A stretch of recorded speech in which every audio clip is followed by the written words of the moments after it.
Assalamualaikum warahmatullahi wabarakatuh. Perkenalkan, saya Faizania Yasmin, NIM 2301114466. Ini merupakan tugas ujian akhir semester saya. Terima kasih. Saya akan menjawab pertanyaan pertama, seberapa pentingkah koordinasi dalam organisasi? Koordinasi merupakan sesuatu yang sangat penting dalam organisasi. Koordinasi merupakan salah satu fungsi penting dalam manajemen. Koordinasi itu sendiri adalah mengimbangi dan menggerakkan tim dengan memberikan lokasi kegiatan pekerjaan yang cocok kepada masing-masing dan menjaga agar kegiatan tersebut terlaksana dengan keselarasan antara individu-individu dalam organisasi tersebut.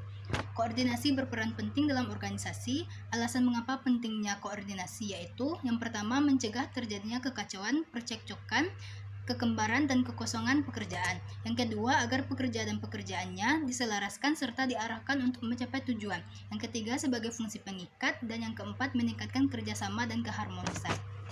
Kesuksesan koordinasi akan menciptakan keharmonisan dan keselarasan seluruh kegiatan untuk mencapai tujuan yang diharapkan. Sebagai salah satu fungsi manajemen, koordinasi merupakan fungsi pengikat, penyeimbang, dan penyelaras semua aktivitas dan usaha. Maka dapat disimpulkan bahwa setiap fungsi manajemen pasti memerlukan fungsi koordinasi. Kebutuhan akan koordinasi tidak dapat dihindarkan karena setiap organisasi mempunyai unit-unit atau satuan-satuan yang berbeda-beda dan mempunyai fungsi yang berbeda-beda, tetapi saling mempunyai hubungan dan saling ketergantungan. Terciptanya koordinasi yang baik antar unit dan departemen dapat meminimalisir terjadinya kesalahan dan konflik sehingga proses kegiatan dapat berjalan dengan efektif. Itulah pentingnya koordinasi dalam sebuah organisasi untuk memanajemen dan mengusahakan terjadinya keselarasan dan keseimbangan antara pekerjaan yang dilakukan oleh seseorang dengan yang lainnya di dalam organisasi tersebut.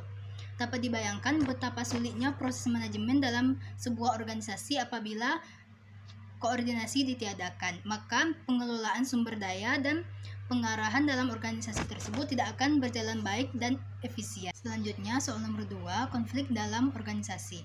Konflik organisasi merupakan suatu perbedaan pendapat, ketidaksesuaian, pertentangan, atau posisi yang berseberangan antar satu pihak dengan pihak yang lainnya, baik antara individu maupun kelompok. Konflik merupakan sesuatu yang tidak dapat dihindarkan dalam kehidupan, begitu pula dalam kehidupan organisasi. Di dalam organisasi, pemahaman atau inovasi baru yang muncul rentan menimbulkan konflik atau destruktif pada anggotanya. Oleh sebab itu, manajemen organisasi sangat berpengaruh pada anggota organisasi. Pemimpin organisasi dituntut untuk mampu menguasai manajemen konflik agar konflik yang muncul dapat berdampak positif untuk meningkatkan mutu organisasi. Konflik yang muncul dalam organisasi juga memberikan dampak positif dan dampak negatif terhadap organisasi tersebut. Dampak positif dari konflik yang ada dalam organisasi yaitu seperti mendorong inovasi dan perubahan dalam organisasi. Konflik dapat menjadi pembelajaran dan pengalaman bagi individu. Konflik dapat menjadikan individu atau para anggota organisasi tersebut lebih kreatif sehingga menghasilkan inovasi dan perubahan yang positif. Penyelesaian konflik yang baik dapat memperkuat hubungan antar anggota dalam organisasi tersebut. Konflik juga dapat mengungkap kelemahan sehingga dapat mencari solusi untuk mengatasi kelemahan tersebut. Selanjutnya, itu konflik yang terselesaikan dapat mendorong anggota untuk bekerja lebih keras untuk mencapai tujuan yang telah ditetapkan. Konflik juga dapat berdampak negatif seperti konflik yang tidak terselesaikan dengan baik yang dapat menghambat aliran informasi dan menghambat komunikasi antar anggota dalam organisasi tersebut. Yang kedua yaitu konflik yang berlarut-larut dapat mengganggu kerjasama antar anggota dalam organisasi tersebut. Yang ketiga, konflik tak tertangani dengan baik dapat mengganggu kelancaran produksi dan distribusi dalam organisasi. Konflik yang tak terselesaikan dapat memicu konflik yang lebih mendalam dan lanjut. Yang kelima yaitu konflik yang terjadi dapat menyerang psikologis individu yang terlibat dalam konflik tersebut. Pertanyaan ketiga yaitu poin-poin penting dalam makalah yaitu pada makalah kelompok 3 yang membahas tentang motivasi. Pengertian motivasi. Motivasi merupakan suatu proses psikologi dalam diri seseorang yang mencerminkan antara sikap, kebutuhan, perspektif, dan keputusan yang ada dalam diri suatu individu.